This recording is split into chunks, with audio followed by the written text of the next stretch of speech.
दर्शक नमस्कार, सदाजी आज पनि यहाँलाई हार्दिक स्वागत छ हाम्रो रमाइलो कार्यक्रम ग्ल्यामर गफमा। समाजमा विभिन्न तह र तबकामा रहेर केही चर्चा योग्य काम गरेका त्यस्ता व्यक्तित्वहरूलाई यहाँ बोलाउने क्रममा आज हामीले एकजना यस्ता व्यक्तिलाई बोलाएका छौँ जसको कथा व्यथा हामी सबैका लागि प्रेरणा बन्न सक्छ। कुनै बेला झापाको टिमाई शरणार्थी शिविरमा आश्रय लिई आफ्नो भविष्य खोजिरहेका एक भुटानी युवा जो यतिखेर अमेरिकामा खरबपति समाजसेवीका रूपमा चिनिन्छन्। उनी हुन् दिल्ली अधिकारी। बाँकी परिचयका लागि यो हेर्नुहोस्। यिनी हुन् दिल्ली अधिकारी जो यतिखेर 39 वर्षका भएका छन्।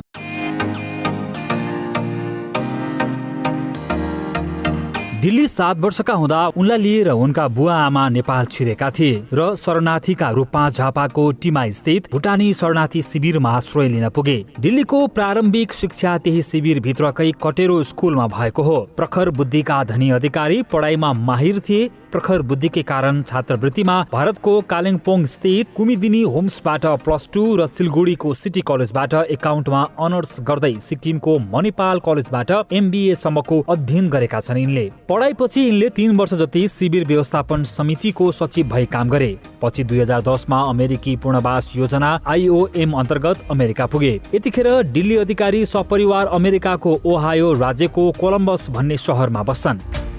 दिल्ली अधिकारीले आफ्नै शिविर छेउमै रहेको झापा शान्तिनगरकी गोमा सिन्जाली मगरसँग 2059 सालमा अन्तर्जातीय प्रेम विवाह गरेका हुन्।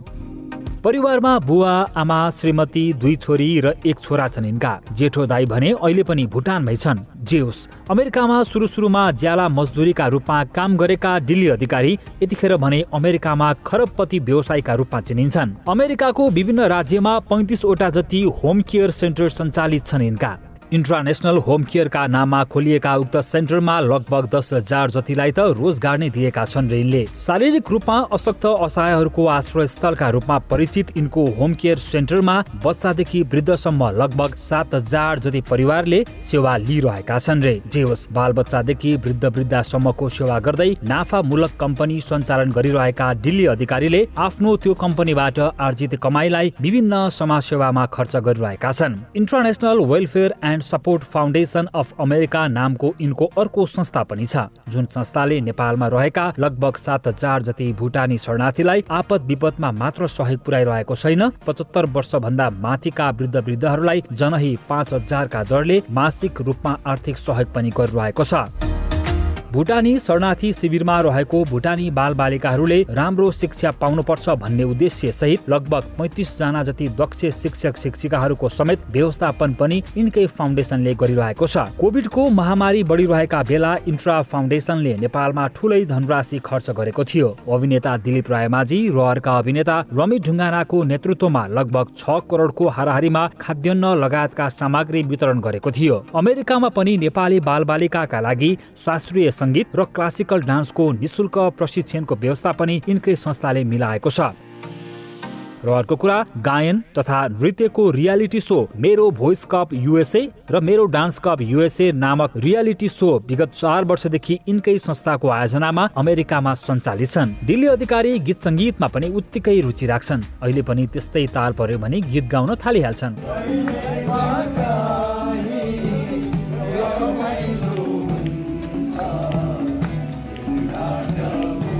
खेलकुदमा पनि उनको उत्तिकै रुचि छ। खेलकुदमा विशेष गरी भलिबल खेल्छन् यिनी। केही साता अघि मेरो भोइस कप USA र मेरो डान्स कप USA को उद्घाटन गर्न ठूलो जम्बोटोली सहित काठमाडौँ आइपुगेका अधिकारी यतिखेर भने नेपालका विभिन्न स्थानको भ्रमणमा छन्। आज हामी कुनै खरबपति समाजसेवी दिल्ली अधिकारीसँग समसामयिक विषयमा गफ गर्नेछौँ। आउनुहोस् दिल्ली अधिकारीलाई स्वागत गरौँ। स्वागत छ यहाँलाई। हस् त, नमस्ते। एकजना शरणार्थी भनौँ न, भुटानी शरणार्थी हजुर, जो चाहिँ टिमाई शिविरमा अभावको जिन्दगी हजुर, होइन कसैले दिएकोमा चाहिँ आफ्नो जीवन निर्वाह गरिरहनु भएको यस्तो व्यक्ति आज अमेरिकाको खरबपति नै हो। म आफै चाहिँ त्यो भन्दिनँ। अब अरूले देखेर मूल्याङ्कन गरेर कसरी भन्नुहुन्छ त्यो अरूको नजरमा भर पर्ने कुरा हो। आफै चाहिँ कति भन्नुहुन्छ त अरबपति? म सम्पत्तिसँग जीवनलाई कहिले तुलनै गर्दिनँ, किनभने मलाई त्योसँगको प्रभाव पनि छैन। ममा त्यो खालको स्वभाव पनि छैन। अब जति देखाएको छ, जसले जसरी मूल्याङ्कन गरेछ त्यो आफ्नो ठाउँमा भर पर्छ। तपाईले चाहिँ कति देख्नु भएको छ? कति छ क्या सम्पत्ति? मैले त म आफैले त त्यस्तो त्यो सम्पत्ति भन्दा नि जीवनमा खुसीले बाँच्नलाई पुगेको छ, दुःख परेको मान्छेलाई सहयोग गर्न पुगेको छ, अप्ठ्यारोमा परेका मान्छेहरूलाई साथ दिन पुगेको छ। मेरो लागि जुन ममा भएको विचार भावना छ त्यही नै सबैभन्दा ठुलो सम्पत्ति ठान्छु। त्यही त जति तपाईँलाई पुगेको छ नि, जति अहिले तपाईँले व्याख्या गर्नुभयो नि, हजुर। यी यावत करोडलाई पुगेको छ भन्नुभएको छ नि, हजुर हजुर। यति पुग्दाखेरि मान्छे के हुँदो रहेछ? अरबपति हुँदो रहेछ कि खरबपति हुँदो रहेछ? त्यसमा मैले त्यसलाई चाहिँ लेखाजोखा गरेको छैन अहिलेसम्म। म अरबपति म खरबपति भन्दा त्यो म आफै चाहिँ रुचाउँदिनँ कहिले पनि, किनभने म सम्पत्ति र जीवनलाई कहिले पनि तुलना गर्दिनँ। म अमेरिका जाँदाखेरि जम्मा जम्मी $21 बोकेर गएको मान्छे। जीवनमा मलाई केही पनि चाहिँदैन। मलाई मेरो जुन एउटा मानसिकता छ, जुन एउटा सोच छ, जुन भावना छ समाजप्रतिको, त्यो चाहिँ म खरबपति नै भन्छु। मसँग त्यति धेरै छ भनेर सम्झिन्छु। तर सम्पत्ति, भौतिक सम्पत्तिलाई म मान्यता पनि त्यत्रो धेरै दिँदिनँ र लेखाजोखा पनि त्यस्तो धेरै गर्दिनँ। छन् कम्पनीहरू, धेरैवटा कम्पनीजहरू छन्, अब परबाट देख्दाखेरि ठुलो देखिन्छ, तर म आफैले ममा यो छ भनेर कहिले अनुभव पनि गर्दिनँ र त्यो खालको सोच र त्यो खालको विचार बोकेर कहिले पनि अगाडि बढ्दिनँ। अब यहाँनिर मैले बुझ्नुपर्ने कुरा नि, हजुर जस्तै अब तपाईँले अमेरिकामा होम केयर, हजुर बालबच्चादेखि लिएर वृद्धसम्म हजुर हजुर अशक्त असहायहरूलाई चाहिँ सेवा पुर्याइदिनु भएको छ। हजुर हजुर। अनि त्यो सेवामा पनि यति पैसा हुँदो रहेछ? त्यो सेवा भन्दा नि अब अमेरिकाको त्यो देशको कानुन, त्यो देशको नियम कस्तो हुन्छ भने व्यवसाय दुई किसिमका हुन्छन् व्यवसायहरू। एउटा प्रोडक्ट ओरिएन्टेड भनौँ न, वस्तुगत व्यवसाय हुन्छ भने एउटा चाहिँ सर्भिस ओरिएन्टेड बिजनेस हुन्छ। यो जुन होम केयर भनेको चाहिँ यो सर्भिस ओरिएन्टेड बिजनेस हो, किनभने यो चाहिँ सेवासँग सम्बन्धित। जस्तो हस्पिटलहरू भयो, हस्पिटलले पनि सर्भिस प्रोभाइड गर्छ। हस्पिटलले नि त सेवा नै दिने हो नि त, मान्छेलाई उपचार गर्ने हो। यो पनि त्यही हो, सेवा नै हो। हस्पिटल जस्तै प्रोभाइडर हो यो पनि, र त्यस कारणले गर्दा हस्पिटलले नि त केही न केही आर्थिक आय आर्जन त गर्छ। त्यस्तै हो यो पनि, एउटा सरकारले ल्याएको, जुन सरकार मार्फतबाट चाहिँ सञ्चालित भएको यो संस्था हो र यो सर्भिस ओरिएन्टेड बिजनेसै हो यो। त्यही त, अब तपाईँले त्यसबाट कमाएको सम्पत्ति अहिले नेपालका विभिन्न क्षेत्रमा खर्च गरिनु भएको छ। त्यसबाट उब्रिएको जति पनि आएको प्रफिट हो, त्यो प्रफिटबाट उबारेर चाहिँ हामीले सामाजिक सेवामा लगानी गरिरहेका छौँ, भन्नाले सहयोग गरिरहेका छौँ अहिलेसम्म। हजुर सेवामा, हजुर। सामाजिक सेवामा चाहिँ कति जति पैसा खर्च भइसक्यो होला तपाईँको? हामीले अहिलेसम्म अब विभिन्न किसिमका सेवाहरू गरेका छौँ। खेलकुदलाई प्रत्येक वर्ष लगभग 2-4 लाख रुपियाँ पैसा खर्च गरे हुन्छौँ, अमेरिकन डलर 2-4 लाख रुपियाँ खेलकुदको लागि त्यो क्षेत्रमा गरे हुन्छौँ। 2-4 लाख रुपियाँ पैसा चाहिँ यता साङ्गीतिक कार्यक्रमहरूको लागि, विशेष गरी चाहिँ नेपाली सङ्गीतलाई जगेर्ना गर्ने हिसाबले हामीले त्यतापट्टि खर्च गरेका हुन्छौँ। र 2-4 लाख रुपियाँ पैसा हामीले चाहिँ समाजमा विपत्ति परेका मान्छेहरूलाई सहयोग गरेका हुन्छौँ। त्यसरी नै सहयोग गरेका छौँ हामीले। अहिलेसम्मको त लेखाजोखा त्यस्तो छैन, अब धेरै समयदेखि नै यसरी सहयोग गर्दै आएका छौँ र सहयोग गरिराखेकै छौँ। तपाईँहरू ठुलो जम्बो टोली आउनुभयो अस्ति, हजुर हजुर होइन? हजुर 40-50 जनाको। हजुर हजुर। हामीले एयरपोर्टको त्यो समाचारलाई सम्प्रेषण गरेका थियौँ। हजुर हजुर। अब त्यो टोलीले काठमाडौँमा त आफ्नो कार्यक्रम गर्यो नि, त्यतिकै बाहेक झापामा जहाँ बेलडाङ्गी शरणार्थी शिविरमा चाहिँ गएर ठुलो एउटा कार्यक्रम गरेको छ, होइन? यहाँबाट 50-60 जना कलाकारहरू लगेर ठुलो तामझामसहित त्यहाँ कार्यक्रम सम्पन्न भएको थियो। एउटा भवनको पनि उद्घाटन भएको थियो। हजुर हजुर। त्यसका अलावा हामीले के सुन्यौँ भनेदेखि चाहिँ तनहुँमा नेपालकै सबैभन्दा ठुलो चाहिँ भानुभक्तको शालिग बनाउने योजना भन्ने पनि सुन्यौँ। के हो यो कुरा भनिदिनु न अलिकति? यो एकदमै सत्य हो। जस्तो अब यहाँ हामी अमेरिकाबाट आइसक्दाखेरि चाहिँ श्रम रोजगार तथा सामाजिक सुरक्षा मन्त्रीज्यूसँग भेट भएको थियो।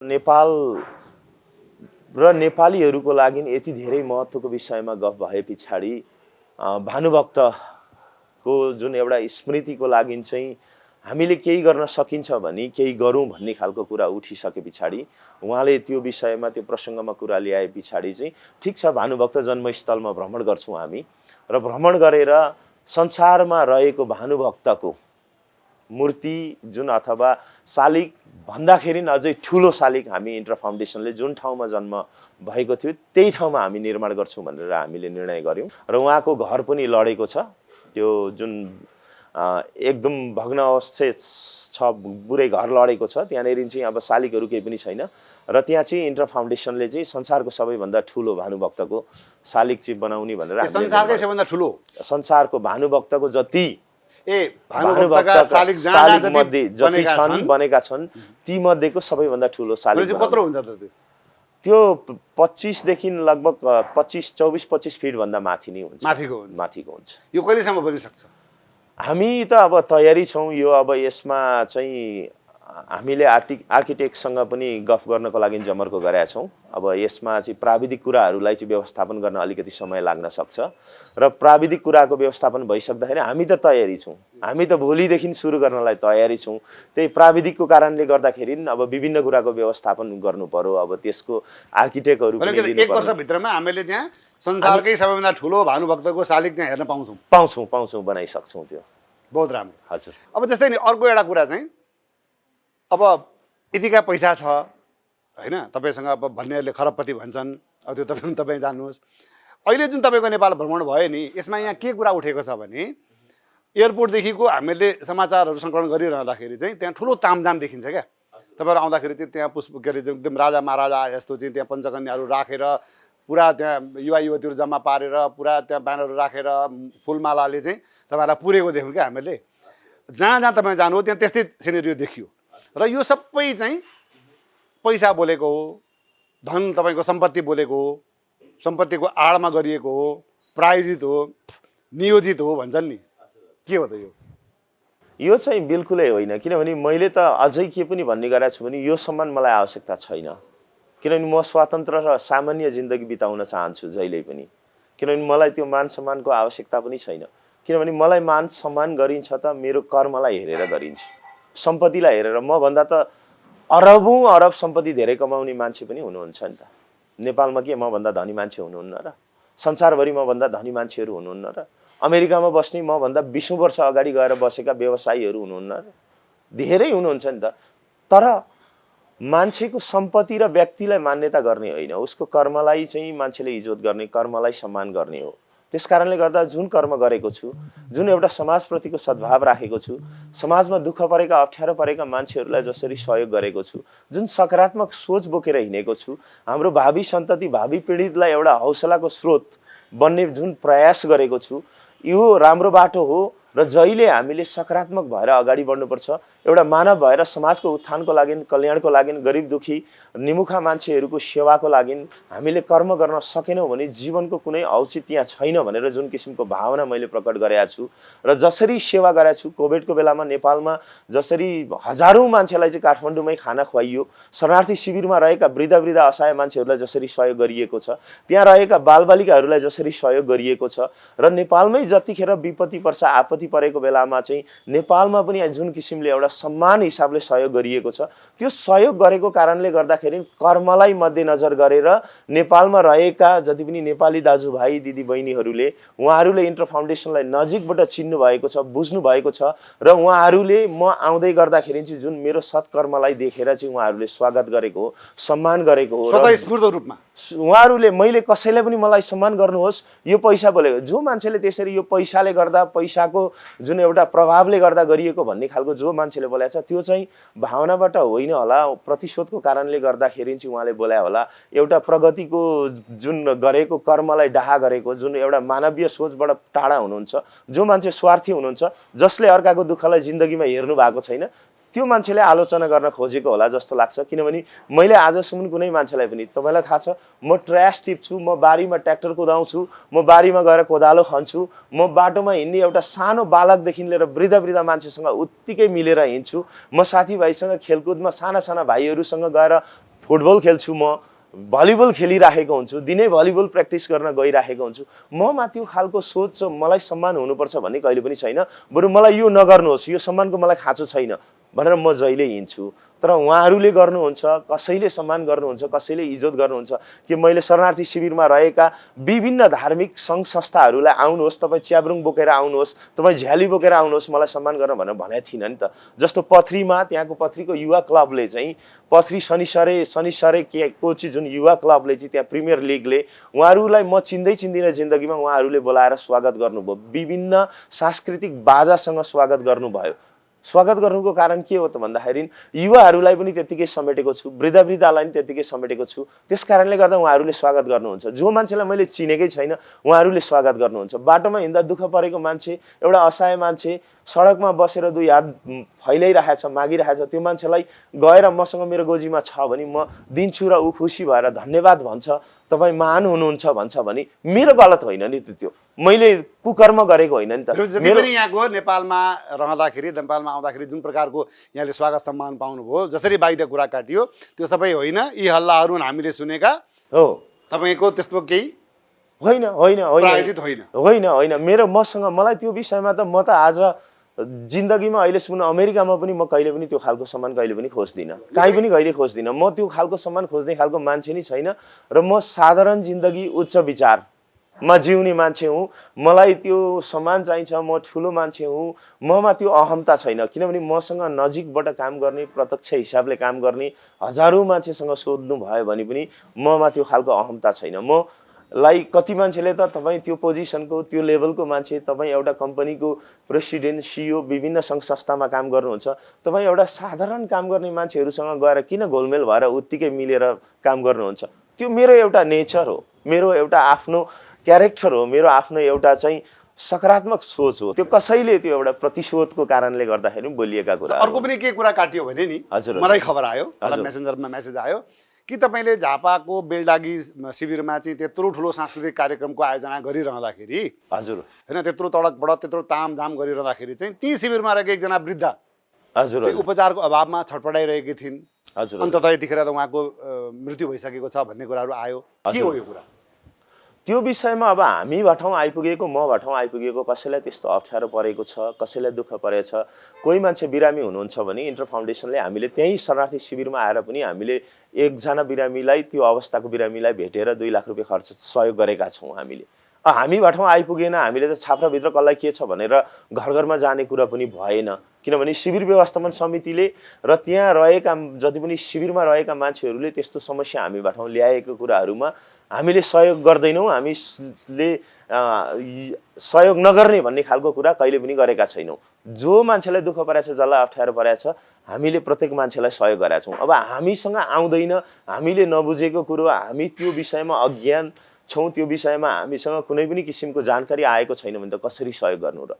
हामीबाट आएको जानकारी छ भने त हामीले जानकारी दिदी हामीलाई सहयोग गर्नुहोस्, यहाँ यस्तो छ, यसरी चाहिँ बिरामी हुनुहुन्छ, सहयोग नपाएर उहाँ चाहिँ एकदम दुःख पीडामा छटपटाइराख्नु भएको छ भन्दा भन्दै सहयोग नगरेको भए पो त्यो विषयमा हो हामी स्वार्थ भएको, जहाँ कि हामीलाई त्यो विषय नै थाहा छैन या हामीलाई थाहा छ र हामीले सहयोग गरेको पनि हुनसक्छ। तपाईँ यतिखेर के भुटानी नागरिक कि अमेरिकी के हो? अमेरिकन नागरिक अहिले त, किनभने मैले अमेरिकाको नागरिकता पाइसकेको छु र म अमेरिकाको नागरिक भइसकेको छु।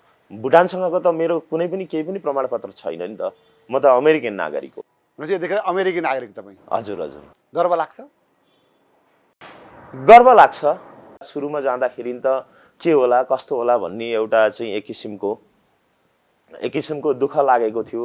बाँचे हाम्रो नेपाली संस्कार, नेपाली संस्कृति, नेपाली परम्परालाई जगेर्ना गर्न सकिन्छ कि सकिँदैन, त्यहाँको संस्कार के छ, त्यहाँको विधान के छ, त्यहाँको चाहिँ परम्परा, त्यहाँको वातावरण कस्तो छ भन्ने विषयमा हामी एकदमै अन्योलमा थियौँ। जब त्यहाँ गइसके पछाडि त्यो यस्तो स्वतन्त्र देश हो जसले पनि आफ्नो आफ्नो संस्कार, आफ्नो संस्कृति, आफ्नो परम्परालाई चाहिँ जगेर्ना गर्न मान्न सक्ने एकदमै मानवाधिकार भएको राष्ट्र।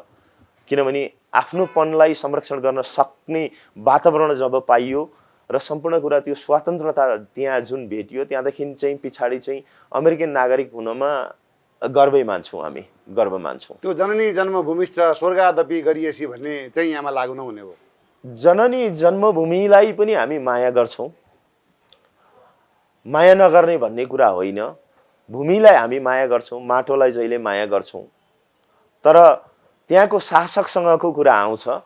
शासकले यो भूमि, यो माटो तेरो होइन, तिमीहरू नेपालीहरू यो देशको नागरिक होइनौ भनेर त्यो देशबाट लखेटिसके पछाडि त्यहाँको शासकसँग हामीलाई कुनै पनि सरकार छैन। तर त्यो जुन भूमिमा जन्मेको छु, जुन माटोमा जन्मेको छु, अहिले पनि त्यो माटोलाई मिस गर्छु। अहिले पनि त्यो माटोलाई म शिर झुकाएर नमन गर्न चाहन्छु। त्यो जुन माटोमा जन्मेको भूमिको कुनै दोष हुँदैन, तर त्यो भूमि लाई चाहिँ जुन सञ्चालन गर्ने जुन त्यहाँको शासक हुन्छ, शासकको दोष हो, भूमिको दोष होइन। र भुटानप्रति हामी त्यति नै माया गर्छौँ। जो शासकका कारणले गर्दाखेरि चाहिँ आफ्नो जन्मभूमि छोड्नु पर्यो, हजुर हजुर, होइन? छोड्नु मात्रै भएन, नागरिकतै परित्याग गरेर अर्को देशको नागरिक बन्नु पर्यो। हजुर हजुर। त्यो आफ्नो जन्मभूमि छोड्दाखेरिको पीडा चाहिँ कस्तो भयो, कस्तो हुँदो रहेछ? त्यो एकदमै दुःखदायी पीडा हुन्छ, किनभने त्यो जन्मभूमिमा जहाँ हामी बसेका थियौँ, हुर्केका थियौँ, बाबुबाजेले दुःख गरेको, सङ्घर्ष गरेको सम्पूर्ण सम्पत्ति छोडेर हिँड्यौँ। र त्यसरी हिँड्दाखेरि अब दुःख त धेरै नै दुःख लाग्छ, अब त्यसमा धेरै दुःख लाग्छ। अब खुसी हुने त कुरै भएन। अहिले त्यहाँ बस्ने तपाईँको दाइको स्थिति चाहिँ के छ? अहिले ठिकै छ, राम्रै छ। अहिले त परिवर्तन भएको छ। जतिखेर हामीलाई त्यो देशबाट लखेटियो त्यतिखेर त्यो देशको राजा अर्कै हुनुहुन्थ्यो, जिग्मेसिङ्गे वाङचुक हुनुहुन्थ्यो, र अहिले उहाँको छोरा हुनुहुन्छ। अहिले उहाँको छोराको कालमा नेपालीहरूलाई राम्रै गरेको छ भन्ने हामीले बुझेका छौँ। अहिलेको राजासँग तपाईँहरूको केही संवादहरू केही हुँदैन? हुँदैन, त्यस्तो केही पनि छैन। यदि अब अहिलेको राजाले चाहिँ तपाईँलाई होइन तपाईँहरू सबै हाम्रो नागरिक हो, तपाईँहरू आउनुहोस् भन्यो भने त्यो नहुने कुरालाई सायद प्राथमिकता पनि दिनु हुँदैन, किनभने हामी अहिले अब त्यो देशमा अमेरिका पुगेका छौँ र अमेरिका पुगेर जहाँ विश्वभर छरिएका, विश्वमा रहेका नेपालीहरूलाई जुन हिसाबले सहयोग गर्न सकेका छौँ, जुन आफ्नो संस्कार संस्कृतिलाई चाहिँ संसारमाझ फैल्याउन सकेका छौँ, सायद भुटानमा त्यो सम्भावना नहोला। अब उहाँले आउनुहोस् भनेर भन्दाखेरि उहाँको पनि त खुसी खुसी चल्दैन नि त शासकको। हिजो चाहिँ तिमीहरूको देश होइन भनेर लखेट्ने, आज फेरि आउनुहोस् भन्दाखेरि त त्यो व्यक्तिमा भर पर्ने कुरो हो। म चाहिँ व्यक्तिगत हिसाबले भन्दाखेरि चाहिँ भुटानले आउनुहोस् भन्यो भने चाहिँ म चाहिँ फर्केर सायद जाँदिनँ होला। अहिले जुन तपाईँको त्यत्रो जम्बोटोली आएको छ, अब हामीले जुन प्रकारको समाचारहरू हेऱ्यौँ, हामीले आफै पनि जुन समाचार सम्प्रेषण गऱ्यौँ, त्यसबाट के बुझ्यो भनेदेखि चाहिँ तपाईँ जम्मै त्यो भोइस कप युएसए र डान्स कप युएसए को घोषणाको लागि प्रेस कन्फरेन्सको लागि नेपाल आउनुभएको यही हो कि अरू पनि केही एजेन्डा छ तपाईँको? होइन, हामी नेपाल आउनुको पछाडि चाहिँ हामी केही मुद्दाहरू विशेष गरी जस्तै शरणार्थी शिविरमा त्यो जति पनि हामीले वृद्ध आश्रम बनाएका छौँ बेल्डागीमा, त्यसको उद्घाटन एउटा थियो सबैभन्दा मुख्य। सँगसँगै त्यो उद्घाटन गर्दा गर्दै त्यही उद्घाटन कार्यक्रममै एउटै कार्यक्रमबाट हामीले मेरो डान्स कप युएसए र भोइस कप युएसएको पनि उद्घाटन त्यहीँ गरौँ। मेरो डान्स कप युएसए सिजन 4 र मेरो भोइस कप युएसए सिजन 2 को पनि हामी उद्घाटन गरौँ, किनभने 2020 को कोरोनाको कारणले गर्दा गर्न सकेका थिएनौँ। तर नेपाल आउनुको सबैभन्दा मुख्य उद्देश्य भनेको चाहिँ पूर्वी नेपालमा शरणार्थी शिविरमा जो बसिरहेका हाम्रा आमा बुवा दाजुभाइ दिदीबहिनीहरू हुनुहुन्छ, उहाँहरूलाई अहिले दातृ सङ्घ संस्थाले पनि सहयोग गर्ने जुन क्रम थियो, जसरी सहयोग गरिरहेको थियो, बिचमा छट्ट छोडेको छ र उहाँहरूले जुन पाउने सहयोगहरू केही पनि पाउनु भएको छैन र नेपाल सरकारले पनि उहाँहरूप्रति त्यति धेरै ध्यान दिनुभएको छैन र नेपाल सरकारको विभिन्न ओहदामा रहेर जुन देशलाई सञ्चालन गरिराख्नु भएको छ, राष्ट्रपति, उपराष्ट्रपति, प्रधानमन्त्री र यहाँ जति पनि विभिन्न दलका शीर्ष नेताहरूसँग भेटेर शरणार्थीहरूको समस्या राखौँ र यो जति पनि पूर्वी नेपालमा बसेका शरणार्थी शिविरमा रहेका भुटानी शरणार्थीहरूको दीर्घकालीन समस्याको समाधान कसरी गर्न सकिन्छ भन्ने उद्देश्य बोकेर चाहिँ आएका छौँ। र अर्को विषय भनेको चाहिँ संसारभर छरिएर बसेका नेपालीहरूलाई कसरी एकजुट बनाउन सकिन्छ, उहाँहरूलाई कसरी एउटा छत्र छायामा ल्याउन सकिन्छ, नेपाल र संसारभर छरिएका नेपालीहरूको सम्बन्ध के त र उहाँहरू बिचको सम्बन्धलाई अझ गाढा सम्बन्ध कसरी बनाउन सकिन्छ र यिनै विषयमा यिनै दुईटा मुद्दा चाहिँ नेपाल सरकारसम्म पुर्याउँ भन्ने उद्देश्यले हामी नेपाल आएका हौँ। पुर्याउनु भयो? हामीले पुर्याएका छौँ यो विषयमा। हामीले यो विषयमा चाहिँ जस्तो राष्ट्रपतिसँग, उपराष्ट्रपतिसँग, प्रधानमन्त्रीज्यूसँग, सँगसँगै चाहिँ जति पनि यहाँका चाहिँ राजनीतिक दलहरूका चाहिँ शीर्ष नेता अध्यक्षज्यूहरूसँग, सम्माननीय चाहिँ प्रधानमन्त्रीज्यूहरू होइन, भूतपूर्व प्रधानमन्त्रीज्यूहरू समक्षमा हामीले यी समस्याहरू, यी विषयहरू चाहिँ छलफल गरिसकेका छौँ। के छ प्रतिक्रिया, के छ त उहाँको? उहाँहरूले एकदमै सकारात्मक प्रतिक्रिया दिनुभएको छ। यो जायज कुरा हो, यसमा हाम्रो ठाउँबाट हामी सक्दो यो समस्याको समाधान गर्ने, यो समस्याको दीर्घकालीन निकाल्छौँ भनेर उहाँहरूले वचन दिनुभएको छ। अब केही रमाइलो कुरा गरौँ। जस्तै मैले तपाईँको बारेमा सुनेको के छ, तपाईँ गीत सङ्गीत हुन त तपाईँले अब जस्तो कि अब अमेरिकामा त्यत्रो ठुलो प्रतियोगिता आयोजना गरिरहनु भएको छ, हजुर, केही न केही तपाईँमा भएरै त्यसप्रति तपाईँ लगाव भएर नै त्यो सञ्चालन गर्नुभएको होला। सुन्छ तपाईँ गीत गाउनुहुन्छ अरे हजुर हजुर होइन, खेलकुदमा पनि उत्तिकै रुचि छ अरे, अलिकति बताइदिनुहोस् न त्यो पृष्ठभूमि। म गीत सङ्गीतमा अब पहिला सुरुमा गीत गाउँथेँ, जस्तो विद्यार्थी जीवनमा हुँदाखेरि गीत गाउँथेँ। त्यतिखेर गीत सङ्गीतमा पनि धेरै हिँड्थेँ, साथीभाइहरूसँग गीत गाएर कार्यक्रम गर्दै हिँड्थेँ त्यो बेलामा। र अब त्यो पहिला एउटा युवा अवस्था भनौँ, एउटा बाल्य अवस्थामा गरेको काम अब गीत सङ्गीतमा लागि परेर त्यतिखेर पनि हिँडिन्थ्यो साथीभाइहरूसँग। खेलकुदमा पनि त्यतिकै रुचि, अब भलिबलहरू अब धेरै खेल्थेँ म, विशेष गरी खेलकुदमा पनि त्यतिकै। अब म आफै पनि खेलाडी र अब गीत सङ्गीतमा पनि म आफै पनि त्यो क्षेत्रमा भएको कारणले गर्दाखेरि अब त्यो क्षेत्रमा लाग्दाखेरिको फाइदा र बेफाइदा नजिकबाट मैले देखेको छु र नजिकबाट त्यो अनुभव पनि गरेको छु। त्यस कारणले गर्दाखेरि नै युवा भाइ बहिनीहरूलाई गीत सङ्गीतमा खेलकुदमा लागि पर्नुपर्छ भनेर म बढी मात्रामा प्राथमिकता दिन्छु। आज अब नेपाल आएको मौकामा अब त्यो पहिलाको एउटा पुनर्ताजगी भन्छ नि, त्यो गर्नु त एकचोटि गाएर केही गाउनुहोस् न हाम्रो लागि। म आफैले गाएको पीडा भन्ने एल्बमको एउटा गीत छ। एल्बम पनि निकाल्नु भएको छ? मैले केही गीतहरू एल्बममा गाएको छु र यो गीत थोरै सुनाउँछु। मेरो जात हो नेपाली, यो मन हो नेपाली, मेरो सान हो नेपाली, यो तन हो नेपाली, देश बेचिआको होइन, जाति बेच्या छैन, आफ्नै पौरखमा बाँचौँ, धर्म बेच्या छैन, इमान बेच्या छैन। वाह, कस्तो राम्रो। अब कार्यक्रमको हामी लगभग अन्ततिर आएका छौँ होइन? हजुर हजुर। अब जान एउटा रमाइलो सेगमेन्ट हो यो चाहिँ, यसलाई अनुसार नलिनु होला। हजुर। हामी दुईटा अप्सन दिन्छौँ, एउटा छान्नुपर्ने हुन्छ। सेगमेन्टको नाम चाहिँ धर्म सङ्कट हो। ए हजुर हजुर। सुरु गरौँ? हुन्छ हुन्छ हुन्छ। नेपालका दुई अभिनेता जुन चाहिँ तपाईँसँग सम्बन्धित छन्, हजुर हजुर। अभिनेता दिलीप रायमाझी कि अर्का अभिनेता रमित ढुङ्गाना मध्ये एकजना छान्नु पर्यो। रमित ढुङ्गाना। रमित ढुङ्गाना। रमित ढुङ्गाना तपाईँको संस्थाको अहिलेको नेपालको गुडविल एम्बेसेडर। Goodwill ambassador. उहाँले तलब पनि पाउनुहुन्छ? पाउनुहुन्न। तपाईँका संस्थाका, तपाईँका फाउन्डेसनका दुई प्रमुख व्यक्तिहरू गोपाल धिताल कि मेघ सुवेदी? मेघ सुवेदी। मेघ सुवेदी। यसै गरी अर्का दुई तपाईँका दायाँ बायाँ हातहरू हजुर। रुद्र बानिया कि केशव आचार्य? केशव आचार्य। तपाईँसँग नजिक रहेका, तपाईँसँग सहकार्य गरिरहेका दुई अभिनेत्रीहरू के अधिकारी कि रिमा विश्वकर्मा? के अधिकारी। के अधिकारी।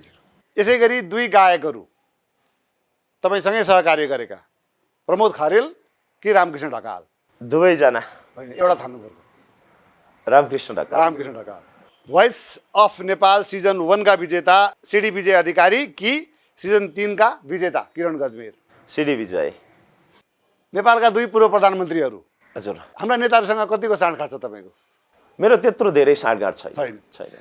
पूर्व प्रधानमन्त्री द्वय पुष्पकमल दाहाल प्रचण्ड कि केपी शर्मा ओली? दुवैजना भन्न मिलेन। केपी शर्मा ओली। केपी शर्मा ओली। वर्तमान प्रधानमन्त्री शेरबहादुर देउवा कि राष्ट्रपति विद्यादेवी भण्डारी?